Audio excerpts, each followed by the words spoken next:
मैं तो उस कमरे में अपनी दोस्त को तलाश करने गई थी, लेकिन मुझे क्या पता था कि मेरी दोस्त तो मिल जाएगी, लेकिन पहले जैसे नहीं। आज जो कुछ भी उसके साथ हुआ वह जानकर आप हैरान रह जाएंगे और सोचने लगेंगे कि क्या भगवान का बनाया हुआ मनुष्य इस हद तक पहुंच चुका है कि अब वह कुछ भी कर सकता है।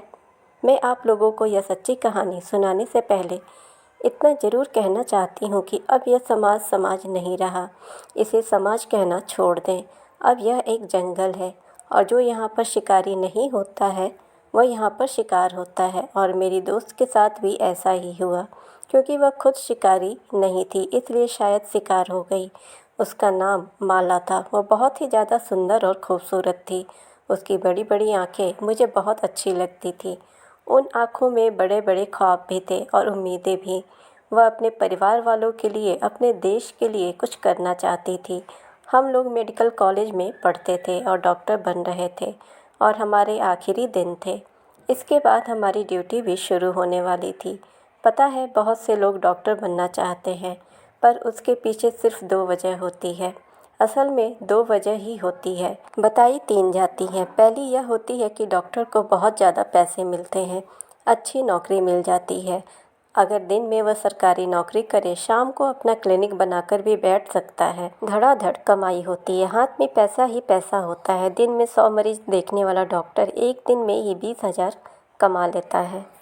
तो सोचे महीने में उसके कितने पैसे बन जाते होंगे। दूसरी बात यह है कि कहने में अच्छा लगता है कि मैं एक डॉक्टर हूँ, या आपके माँ बाप गर्व से यह कह सकते हैं कि हमारी बेटी डॉक्टर है, हमारा बेटा डॉक्टर है।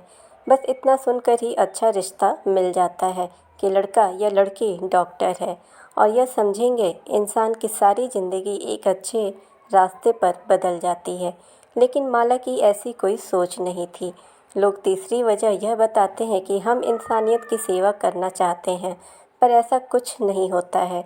जब आप डॉक्टर बन जाते हैं तो आपके सिर्फ अपनी पगार से मतलब होता है। आपके हाथ में अपनी पगार आ जाए, इसके अलावा आपको कुछ नज़र नहीं आता है।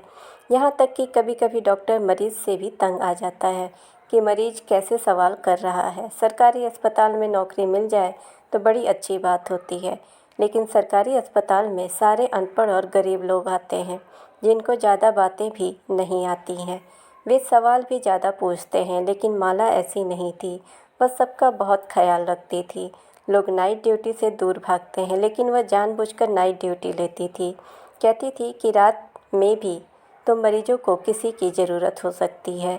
अगर हम सारे ही नाइट ड्यूटी करने से इनकार कर देंगे तो फिर कौन करेगा।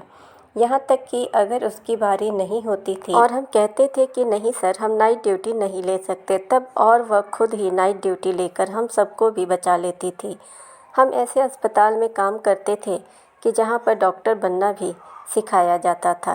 लेक्चर्स होते थे, क्लासेज होती थी और साथ ही एक अस्पताल भी था, यानी कि लर्निंग हॉस्पिटल था। यहाँ पर हम लोगों ने पढ़ाई की और अब हाउस जॉब के लिए इधर ही हमारी नौकरी लग गई थी। मैं उसको कहती थी कि इतनी ज़्यादा अच्छी बनने की ज़रूरत नहीं है कि लोग तुझे बेवकूफ़ समझकर निकल जाएं। पर वह कहती थी कि मैं बड़ी मुश्किल से डॉक्टर बनी हूँ। मेरी माँ ने अपना गहना बेचा है, मेरे बाप ने अपनी छोटी सी गाड़ी बेच दी। मैं एक छोटे से शहर से आई हूँ और यहाँ आकर अब डॉक्टर बन गई हूँ। तो मैं इंसानियत की सेवा नहीं करूँ तो फिर मेरा यह सब करने का क्या फ़ायदा। पैसा तो कोई भी काम करके मिल जाता है, और औरत के लिए पैसा कमाना क्या मुश्किल होता है। वह तो गलत काम करने से भी मिल जाता है, पर हमें हमेशा सही काम करना चाहिए, यही ज़िंदगी है। उसकी बातें मुझे कभी भी लेक्चर नहीं लगती थी, बल्कि बहुत अच्छी लगती थी। लेकिन आज उसे इस हाल में देख रही थी, हैरान थी। मुझे याद है कि वह अगस्त का महीना था और उसकी नाइट ड्यूटी थी। आज मेरी भी नाइट ड्यूटी थी। डॉक्टर ने कहा था कि एक ही डॉक्टर की बार बार नाइट ड्यूटी आती है, कम से कम उसके साथ तो कोई हो, क्योंकि आज मरीज़ भी ज़्यादा हैं। हम लोगों की शिफ्ट बहुत लंबी हो गई थी, 36 घंटे गुजर गए थे। जब किसी डॉक्टर की नाइट शिफ्ट होती है तो इसका मतलब यह नहीं होता है कि वह पूरी रात आपके लिए जागता रहता है। नाइट शिफ्ट डॉक्टर का यह मामला होता है कि डॉक्टर रात को अस्पताल में ही होता है। आप उससे मदद ले सकते हैं, लेकिन बिल्कुल इमरजेंसी की स्थिति में ऐसा नहीं कि किसी कि ड्रिप खत्म हो गई हो तो उसके लिए डॉक्टर को बुलाया जाए कि आगे ड्रिप निकाल दे। यह काम तो कोई स्टाफ भी कर सकती है। यानी कि किसी मरीज की तबीयत बहुत ज़्यादा ख़राब हो जाए, अचानक से कोई केस आ जाए तो फिर डॉक्टर अपनी ड्यूटी देता है। वरना अस्पताल में कमरा बनाया जाता है कि नाइट शिफ्ट वाले डॉक्टरों के लिए। वहाँ पर बिस्तर भी होते हैं, डॉक्टर वहाँ पर जाकर सो सकता है। और जब किसी को इमरजेंसी होगी तो वहाँ के डॉक्टर को वहाँ से बुला सकता है, क्योंकि रोज़ रोज़ इमरजेंसी नहीं होती और पूरी रात कोई भी इंसान जाग नहीं सकता।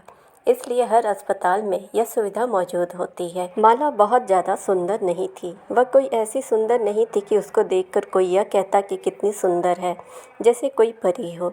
लेकिन उसके अंदर एक अजीब सी कशिश थी। वह बहुत ही ज़्यादा प्यारी थी, बहुत ज़्यादा अच्छी लगती थी और सबसे अच्छी बात यह थी कि उसके अंदर बहुत ही ज़्यादा एहसास था। वह बड़े ही प्यार से बात करती थी। जब वह बोलती थी तो ऐसा लगता था कि जैसे इस दुनिया में सब कुछ ठीक है, कोई मामला ही नहीं है, कोई परेशानी नहीं है। यह दुनिया एक बहुत अच्छी जगह है और रहने के काबिल है। वह कुछ लोग होते हैं ना आपकी ज़िंदगी में जो आपके लिए कुछ करते तो नहीं हैं और आपको पता भी नहीं होता कि वे आपके लिए कुछ कर सकते हैं या नहीं। लेकिन जब आप उनको देखते हैं तो आपके दिल को एक सुकून सा महसूस हो जाता है। आपको ऐसा लगता है कि बस यह है तो सारा कुछ ठीक है। बस मुझे भी माला को देखकर ऐसा ही लगता था। हम लोगों ने बहुत ज़्यादा काम किया था, लेकिन वह अभी भी जाग रही थी। मैंने उसे कहा कि मैं जा रही हूँ, तू भी आ जा, नहीं तो हमें खुद डॉक्टर की ज़रूरत पड़ जाएगी। इस बात पर वह हंसने लगी और उसने कहा कि हाँ, मैं आ रही हूँ, बस एक बार एक राउंड मार लेती हूँ, किसी को कोई ज़रूरत ना हो, वरना फिर हमें जगाने आएंगे, फिर तेरी नींद भी ख़राब हो जाएगी। मैंने कहा कि हाँ, यह भी ठीक है। मैं तो जाकर उस कमरे में लेट गई। थोड़ी देर के बाद माला भी आ गई, आ कर के मेरे पास ही लेट गई, यानी थोड़े फासले पर, और कमरे की छत की तरफ देख कर कह रही थी कि तुझे पता है इस दुनिया में कितने जालिम लोग हैं। मैंने कहा कि हम डॉक्टर से जालिम कौन होगा? तो उसने कहा कि अरे नहीं, यह बात नहीं है, हमारा काम ही ऐसा है, लेकिन हमारे काम का मकसद इलाज करना होता है। पर दुनिया में ऐसे ऐसे लोग हैं, ऐसी ऐसी हरकतें हो रही हैं कि मैं तुझे क्या बताऊं। मैंने कहा कि तुझे अचानक से यह सब कुछ क्यों याद आ गया और क्या हो रहा है? क्या तुझे किसी बात के बारे में पता चला है? क्योंकि मैंने सुना है कि हमारे अस्पताल में उल्टी सीधी बातें हो रही हैं। उसने कहा कि हाँ, बातें तो हो रही हैं, लेकिन मुझे कुछ पता नहीं है। खैर, मैं कुछ और सोच रही थी, बस यह देख कर कि इस दुनिया में बड़े जुल्म हो रहे हैं यार। मेरी तो प्रार्थना है कि काश यह दुनिया थोड़ी ज़्यादा रहम दिल होती हर किसी के लिए, हर लड़की के लिए, हर औरत के लिए, हर इंसान के लिए, तो फिर यह दुनिया रहने के लिए एक अच्छी जगह होती। पर तू खुद बता, आजकल यहाँ तो क्या हो रहा है? क्या यह दुनिया रहने के काबिल रह गई है? मैंने उसे कहा कि बात तो तेरी ठीक है, लेकिन फिर भी हम यहाँ से और कहीं जा भी तो नहीं सकते। उसने कहा कि मेरे घर वाले मेरे लिए रिश्ता तलाश कर रहे हैं। जैसे उसने यह बात की, मैं हैरान रह गई। मैंने कहा कि तूने मुझे पहले क्यों नहीं बताया? तो कहने लगी, मैं अभी बता रही हूँ ना, और एक हफ्ते पहले से ही बात चल रही है। सब कह रहे हैं कि अब तो मैं 31 साल की हो गई हूँ और डॉक्टर भी बन गई हूँ, अब तुम्हारी शादी करवानी है। मैंने उसे कहा, यार तुम्हें शादी करनी है तो डॉक्टर वर्मा से क्यों नहीं कर लेती? वह तुझे इतना पसंद करते हैं, दोनों डॉक्टर होंगे तो एक दूसरे की रूटीन को समझोगे। तब माला कहने लगी कि यह सारी बातें कहने के लिए होती हैं कि दो लोग एक फील्ड से हो तो एक दूसरे का एहसास करोगे। अरे जिसने एहसास करना होता है ना, उसका फील्ड से होना ज़रूरी नहीं होता, वह वैसे ही एहसास कर लेता है। और जिसने एहसास नहीं करना होता, वह चाहे फील्ड का हो जाए, उसको पता हो कि आपकी रूटीन क्या है, वह फिर भी एहसास नहीं करता। मैंने उसे कहा कि तू बातें बड़ी अच्छी करती है, लेकिन तेरी बातें हमेशा सच होती है। ऐसा ही है, पर फिर भी वह आदमी बुरा नहीं है। बस इस बात पर माला ने कोई जवाब नहीं दिया। डॉक्टर वर्मा हमारे अस्पताल का सबसे सुंदर डॉक्टर था। सारा स्टाफ, डॉक्टर सब उसे देखकर आहें भरते थे और कहते थे कि अभी इसकी शादी नहीं हुई है। पता नहीं वह खुशकिस्मत लड़की कौन होगी जिसके साथ इसकी शादी होगी। एक दफ़ा तो माला ने भी कहा था कि देखने में बहुत सुंदर है। लेकिन अभी माला उसके नाम पर ही थोड़ी सी गुस्से में नज़र आने लगी और उसने जवाब भी नहीं दिया। हम इसी तरह बातें करते करते थोड़ी देर को सो गए। बीच रात मेरी आंखें खुली तो मैंने देखा कि माला अपनी जगह पर नहीं थी। मुझे लगा कि कोई इमरजेंसी हुई होगी तो वह उठकर चली गई होगी। हम डॉक्टर जितना थक के सोते हैं, एक दफ़ा आंखें बंद कर ली तो फिर सुबह ही पता चलता है कि अच्छा सुबह हो गई। ऐसा लगता है कि 4 सेकंड ही सोए हैं। और ऐसी नींद नहीं लोगों को आती है जो बहुत ज़्यादा मेहनत करते हैं, और हम भी तो मेहनत का ही काम करते हैं। मैंने देखा वह वहाँ पर नहीं थी। मैं मुंह उस तरफ करके सो गई। थोड़ी देर के बाद जब मैं बाहर निकली, मुझे किसी मरीज ने नहीं बुलाया था। मैं उसका काम करके आसपास देखने लगी कि माला कहाँ गई है, लेकिन वह मुझे कहीं भी नज़र नहीं आ रही थी। 2-3 बार ही थी यहाँ पर जिस तरफ हमारी ड्यूटी होती थी। अस्पताल तो यह बहुत बड़ा था, लेकिन वह इधर नहीं थी। फिर मुझे लगा कि किसी दूसरे हिस्से में गई होगी, क्योंकि अस्पताल बहुत बड़ा था। हो सकता है कुछ चीज़ ख़त्म हो गई हो तो लेने के लिए गई हो, या उधर कोई मरीज आया हो। सुबह होने में वक्त था जब मैंने देखा कि साइड पर एक कमरा था जिसका दरवाज़ा खुला हुआ था। वह कमरा भी हमारे कमरे जैसा ही था। यहाँ पर भी आराम किया जा सकता था, लेकिन इधर ज़मीन पर सिर्फ एक गद्दा पड़ा था और अस्पताल की कुछ व्हील चेयर और लोहे के बड़े एक स्लाइड पर रखे हुए थे। वह पहले तो कमरा ही था, लेकिन जैसे जैसे रूम बनता जा रहा था, जिसका जो दिल करता था वह कूड़ा कबाड़ उठाकर इस कमरे में रख देता था। मैंने सोचा कि इसका दरवाज़ा क्यों खुला हुआ है, और इस तरफ से तो बाहर का रास्ता भी था, लोग आते जाते थे। सुबह हो रही थी। हमारे अस्पताल में एक रूल था कि रात के वक्त अगर किसी मरीज के साथ कोई आदमी आया है तो वह अंदर नहीं रुक सकता था, बल्कि वह बाहर इंतज़ार करता था। लेकिन जब सुबह के 6 बजते थे तो सुबह के 6 बजे से लेकर रात के 9 बजे तक आदमी लोग भी अंदर आ सकते थे। इसलिए मैंने सोचा कि मुझे यह कमरा बंद कर देना चाहिए, क्योंकि यह ना हो कि इधर से कोई आए और कोई लोहे की चीज़ उठाकर सीधे ही निकल जाए। किसी को पता भी नहीं चलेगा, क्योंकि कुछ 1 हफ्ते से हमारे सारे अस्पताल से सीसीटीवी कैमरे को बंद कर दिया गया था, जबकि आज तक ऐसा नहीं हुआ था। बताया यह जा रहा था कि कैमरे ख़राब हो गए हैं, इसलिए दोबारा से नए लगवाने पड़ेंगे। ख़राब कैमरे चलाने का कोई फ़ायदा नहीं, इसलिए बंद कर दिए गए हैं। मैं उस कमरे का दरवाज़ा बंद करने लगी थी। जब मैंने सामने का मंजर देखा, मुझे कुछ अजीब सा दिखाई दिया। 4 सेकंड में ऐसी खड़ी थी कि जैसे मेरे अंदर सांस नहीं है, और फिर मैंने अपनी पूरी ताकत लगाकर अपने हलक के अंदर से वह चीख निकाली जो मेरे सीने में ही दब के रह गई, और मैं बुरी तरह से चिल्लाई। मेरी चीखें की आवाज़ सुनकर वहाँ स्टाफ आने लगा, और जब उन्होंने भी सामने देखा कि यह क्या दृश्य है तो वह मुझे वहाँ से दूर ले जाने लगे, जबकि मैं आगे आगे बढ़ने लगी, पर वह मुझे वहाँ से दूर ले गए। मैं पागलों की तरह चिल्लाई थी, माला माला उठो, माला उठो। मुझे नहीं पता था कि वह जिंदा है या नहीं, लेकिन दूर से देखने से ऐसा लग रहा था कि जैसे वह बेहोश है। मैं खुद डॉक्टर थी, अगर मेरी दोस्त को कुछ होता मैं क्यों ना उसकी मदद करती, लेकिन इन लोगों ने मुझे मदद भी नहीं करने दी, चेक भी नहीं करने दिया, देखने भी नहीं दिया था। बस यही जो मैंने एक नज़र देखा था, उसके बाद ये लोग मुझे वहाँ से ले गए। मैं बहुत ज़्यादा परेशान थी। इसके बाद मुझे उस तरफ जाने नहीं दिया जा रहा था। सुबह हो गई थी और माला कहीं पर भी नज़र नहीं आ रही थी, क्योंकि माला शायद अब मुझे कभी दिखाई भी नहीं देती, मुझे कभी नज़र नहीं आती। वह शायद कभी किसी की सहायता ना कर पाती, किसी के ज़ख्मों पर मरहम ना रख पाती, क्योंकि अब वह इस दुनिया में नहीं थी और वह उसी कमरे में ही पड़ी थी। उसके साथ क्या हुआ था यह अभी पता नहीं था, लेकिन उसकी हालत बहुत बुरी थी।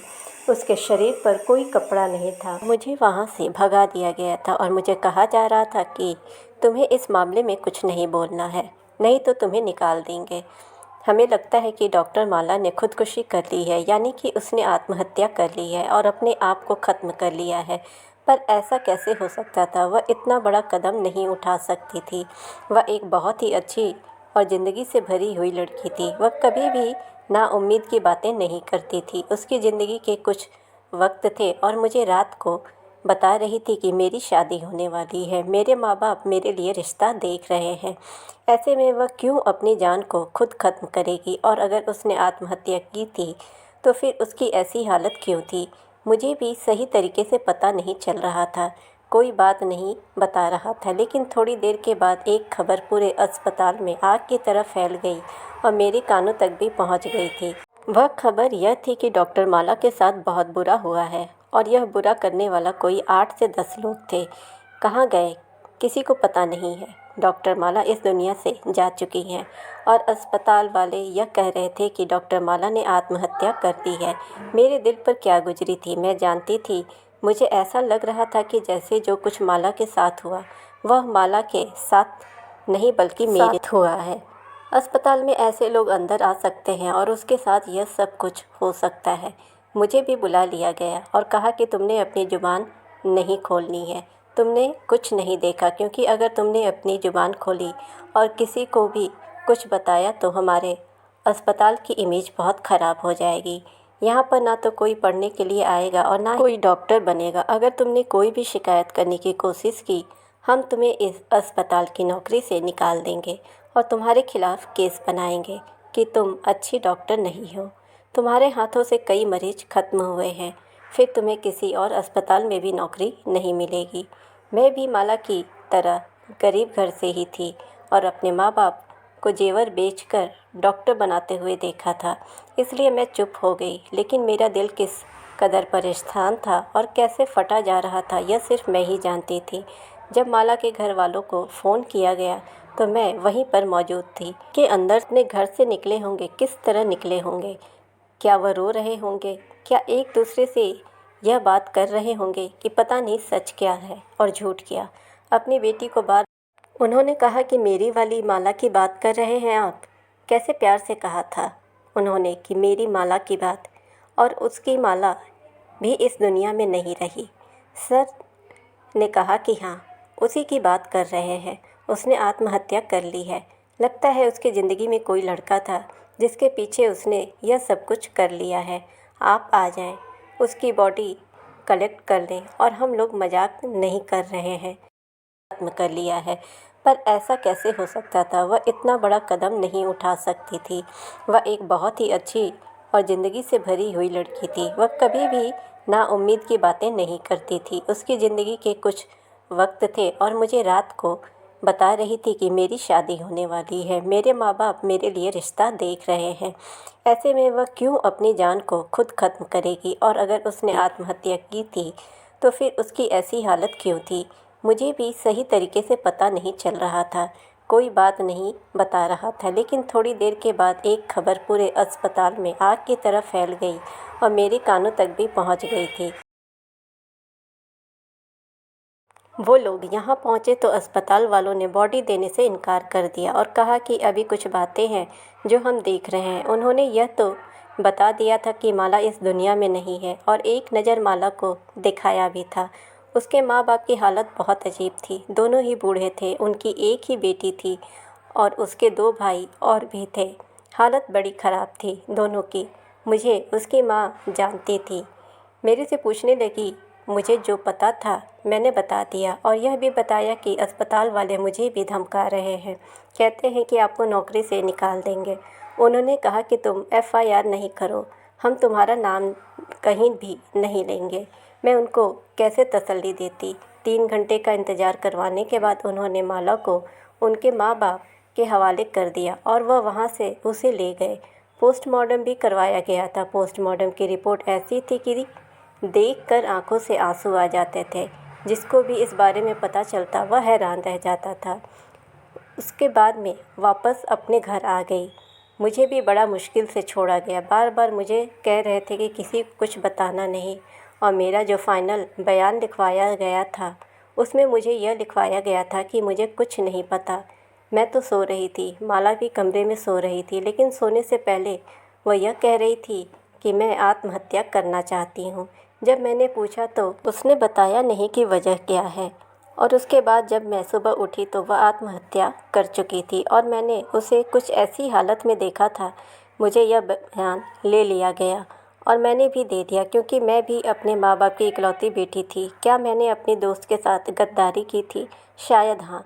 मेरे दिल पर दो बोझ थे। एक तो यह कि मेरी दोस्त इस दुनिया से चली गई, वह भी ऐसे बुरे तरीके से, और दूसरी बोझ जो मेरे दिल पर था वह था कि मैं उसके लिए कुछ कर नहीं सकी। उल्टा मुझे अपना बयान भी बदलना पड़ा। कैसा ज़माना था। मैं घर आ गई, लेकिन शाम तक यह देखकर हैरान रह गई थी कि माला के लिए पूरा शहर निकल आया था। सब लोग को बात का पता चल गया था, लेकिन बात बाहर कैसे निकली यह कोई नहीं जानता था। यहाँ तक कि तस्वीरें और वीडियो भी वायरल हो गई थी। माला इस दुनिया से चली गई, उसकी अंतिम घड़ी भी गुजर गई, लेकिन अब सब लोग उसके लिए इंसाफ मांगने के लिए और माला से हमदर्दी कर रहे हैं। उन लोगों को भी फ़िक्र है कि एक लड़की जो इस दुनिया में अब नहीं है, लेकिन कम से कम उसे इंसाफ तो मिलना ही चाहिए। मेरे दिल पर भी एक बोझ है। मैं इस बोझ को कम करने के लिए ही यह कहानी किसी तरह आप लोगों तक पहुंचा रही हूं, क्योंकि सब लोगों को असल बात का पता होना चाहिए, ताकि लोग उसकी मदद करने के लिए बाहर निकले और सब मिलकर आवाज़ उठाएं, ताकि कुछ न कुछ हो जाए। माला एक छोटे से परिवार, एक छोटे से शहर से थी, जहाँ से कि किसी आम लड़की का डॉक्टर बनकर निकलना कोई आसान या सरल बात नहीं थी।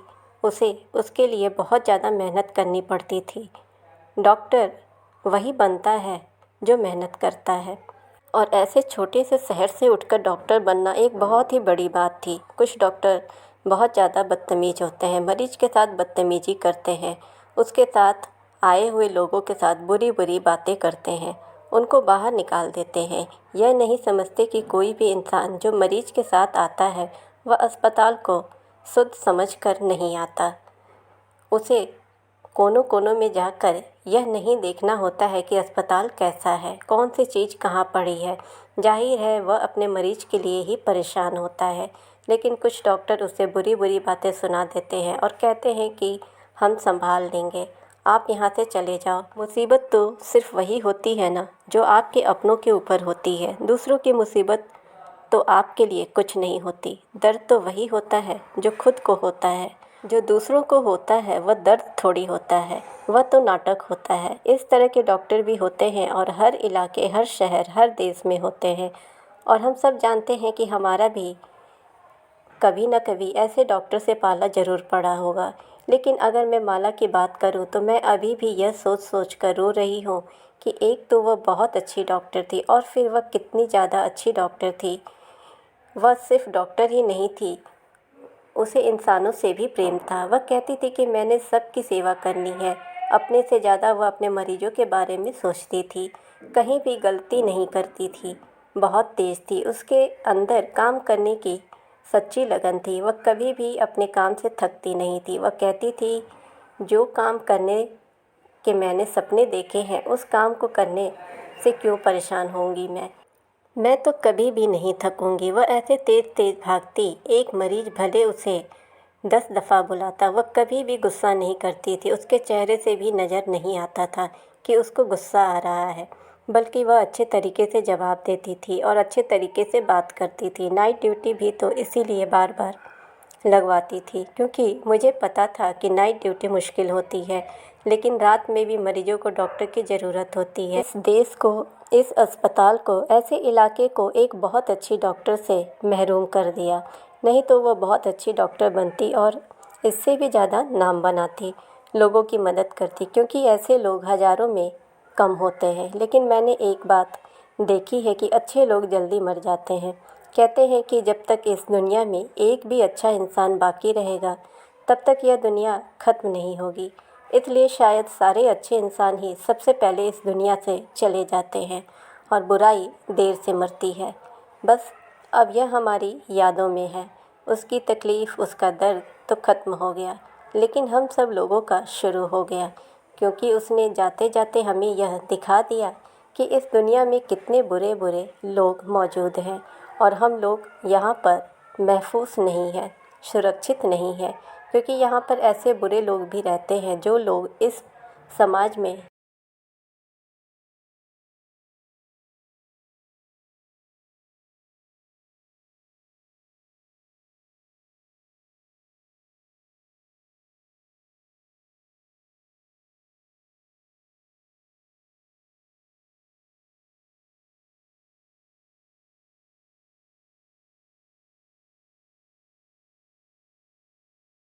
क्या आपने भी बाहर निकलकर उसका साथ दिया है, जिससे पता चले कि आप उस बेचारी लड़की के साथ खड़े हैं। जितना हो सके उतना डॉक्टर के लिए आवाज़ उठाएं ताकि उसकी मदद हो सके।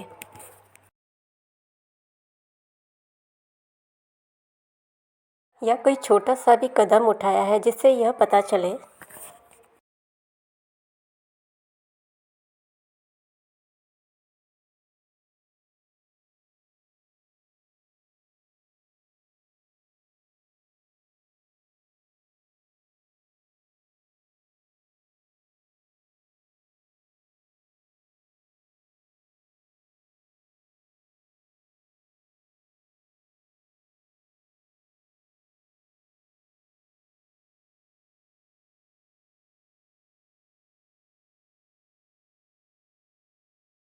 आप हमारे चैनल को ज़रूर सब्सक्राइब करें, नोटिफिकेशन बेल दबाएं ताकि हमारी हर वीडियोज़ आप तक पहुंचती रहे।